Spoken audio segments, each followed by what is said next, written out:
Welcome to the Banker Lamp. Please enjoy the video. You start by verifying hardware and preparing recovery. This avoids being locked out. Check your motherboard manual for Tpm 2.0 support and secure boot compatibility, and enable admin rights on the machine. Once done, create a full backup and a bootable recovery USB so you can revert quickly.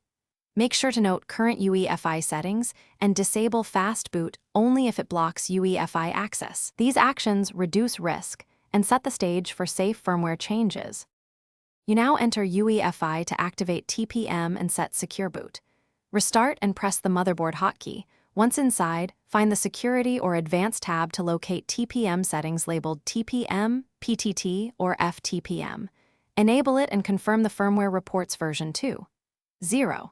Next, switch boot mode to UEFI if currently legacy, and enable Secure Boot, choosing Standard for simplicity. After changing settings, save and reboot so the firmware initializes TPM. You finish by aligning the operating system with the firmware changes. In Windows, open TPM. MSC to verify TPM ownership and version. Clear only if required and you have recovery. Then enable BitLocker to bind encryption to TPM and verify secure boot status in system information. In Linux, confirm /sys/class/tpm/tpm0 exists and enroll a machine owner key to sign kernels if using Secure Boot.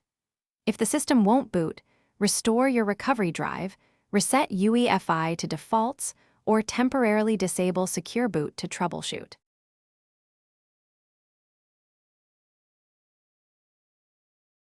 Thanks for watching. If this was helpful, leave a like and consider subscribing. See you next time.